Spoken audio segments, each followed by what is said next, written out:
গতকালকে যে আবহাওয়ার পরিস্থিতি গেছে আপনারা সবাই দেখছেন। মাওলানা রফিকুল ইসলাম মাদানীর মাহফিল এখানে এবং জাহাঙ্গীরনগরের পাশে একটা দুই জায়গায়, ওখানে দেড়শা বয়ান ছিল আর আমাদের এই জায়গায় 10:30টায় বয়ান ওনার ওয়াদা ছিল। এই কমিটির সঙ্গে ফুল কমিটমেন্ট এটা। গতকালকে ওনারা মাহফিল ক্যান্সেল করে দিয়েছেন জাহাঙ্গীরনগরেরটা। এই কর্তৃপক্ষের সঙ্গে যখন যোগাযোগ করা হয়েছে, তো এই কর্তৃপক্ষ জানাইছেন যে আমরা আগামীকাল মাহফিল করব, মাঠে না পারলে মসজিদে করব।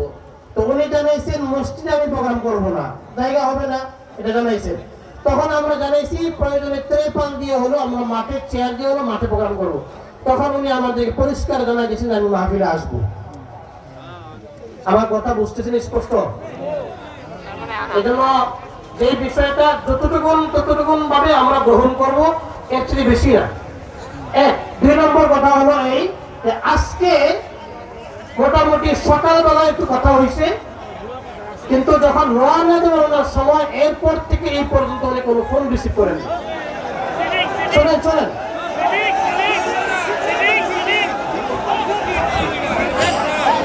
জি, আমি যেটা বলার আপনাদেরকে পরিষ্কার এটা সত্য কথা জানাই দিলাম। কোনো বিষয় লুকোচুরির বিষয় না। আমাকে কমিটি অনুরোধ করছে যে ভাইয়েরা, হুজুরকে ফোন দেওয়া হয়েছে অনেকবার, আপনারা দেখেছেন হুজুরের ফোনও বন্ধ।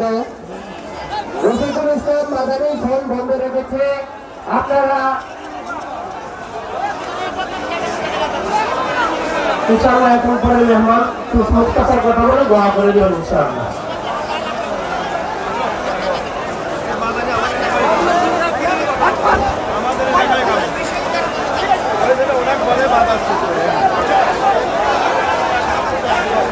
সম্মানিত উপস্থিতি, আতাউল্লাহর সাথে কথা বলেছেন, এটা কিন্তু বাস্তব কথা। ওনার সাথে আমরা বারবার চেষ্টা করেছি, কিন্তু ওরা যদি এখন আর মোবাইল বন্ধ করে রেখেছে, যার কারণে আমরা আসলে আর যোগাযোগ করতে পারিনি। কিন্তু আমাদের সর্বোচ্চ চেষ্টা ছিল।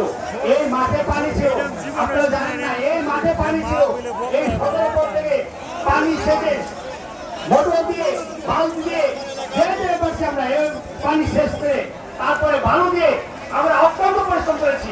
কিন্তু আমাদের দুর্ভাগ্য তিনি আমাদের এখানে আসেন নাই। এই জন্য আমরা কর্তৃপক্ষ যথেষ্ট চেষ্টা করেছি আপনাদের জন্য। আপনারা হয়তো অনেকে আসছেন, কিন্তু জানেন না পরিস্থিতি গতভাবে যে পরিমাণে বৃষ্টি হয়েছে। আমরা তারপরও আমাদের সর্বোচ্চ চেষ্টা করেছি। আমাদের পক্ষ থেকে কোনো প্রকার গাফিলতি ছিল না, যা হয়েছে ওনার পক্ষ থেকে হয়েছে। এই জন্য আপনারা মন খারাপ করবেন না আমাদের প্রতি। আমরা যথেষ্ট চেষ্টা করেছি।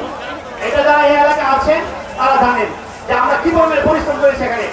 এখানে মোটর দিয়ে পানি সেচা হয়েছে, তারপরে বালতি দিয়ে আমরা পানি সেচে ভালো এনে তারপরে আমরা এখানে এই মাছটাকে উপযুক্ত করেছি বসার জন্য।